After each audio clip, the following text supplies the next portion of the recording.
Hey guys, so today someone asked me for help on how to hand whistle because he couldn't hit that initial first note that I really stress the importance of, because after you get that first note, you can really build all those other notes. Now, again, so the importance of that first note is that you want to be able to hit that one note. You don't have to go any higher or lower.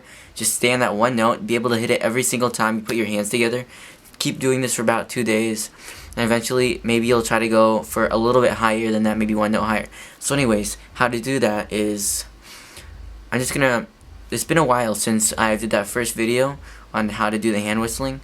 So I've got more experience, and I'm going to be using my left-handed hand whistle just because I'm less experienced at it than my right-handed hand whistle. So anyways, I'm going to really stress the importance of, you see these corners right here of your fingers? You want them to be exactly inside of each other. I don't want there to be any millimeters of space. Any space, it's going to completely screw it up until you practice more and you can master your control of it. But anyways, for now, you want it to be completely stuck together. In fact, what I want you to do right now is I want you to just put them together, go squeeze it together as hard as you can, and just until you're pretty sure exactly 100% that there are no possible way that there are any space between the corners of your fingers. It might happen for your finger like that, but as soon as you stop pushing it together and just get it to go up like that, your pinky will just go back to being together. So now once you're sure of that, everything is together, even your pinky, you want to close down on it. It doesn't really matter exactly how you close down, because once you master control, you can pretty much do it anywhere. So again, just close down on it, make sure that they're together, and you'll see these wrinkles on my hand right here.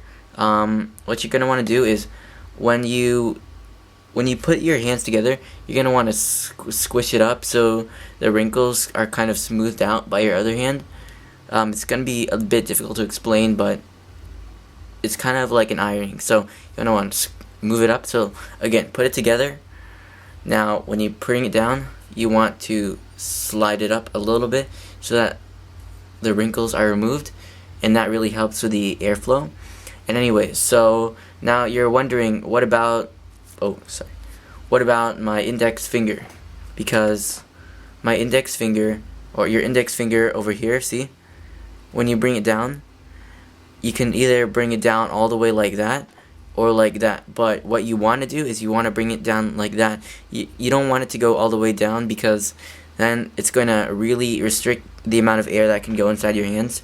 So just bring it up, make sure that it's kind of brought up like that, and maybe a little bit lower than the rest of your fingers. So that's exactly what I want to see. I don't want to see it like that. I want to see it bent like that, because that's pretty much how it is. And again, you don't want there to be any space between this finger and your thumb corner.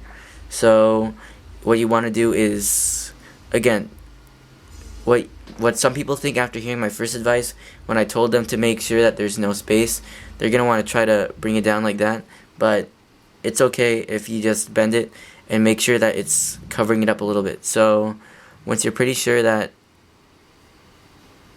it's going to be covered up by your index finger, you can just, again, put your hands together, iron it out, and just try to blow.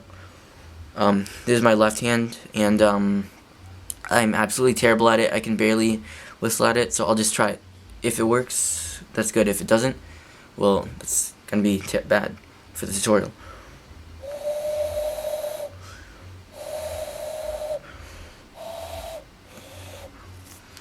Now, that's something I messed up on. There's a lot of factors that can affect this, the reason why that airflow can't come out.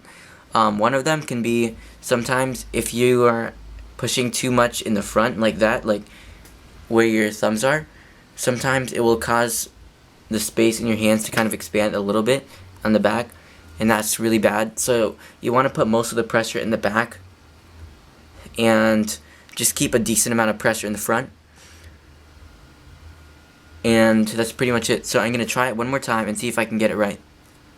So again, cross my fingers as tight as possible, make sure that there's no air escaping, bring it down for my index finger. I'm going to put that, not slam down like that, but just over that like that. iron it out again, and try to do it.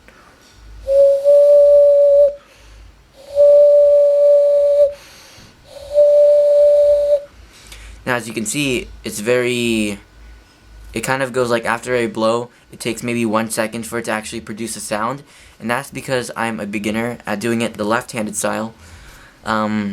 So again, just keep practicing it until you can get it perfectly without any delay. Now, I can't really explain how to do that. It just comes over time, and over time your fingers will get used to it. In fact, I find it pretty much almost impossible to not be able to produce a sound with my right-handed style, because it's just so easy for me that I can't find a way to get it to not work.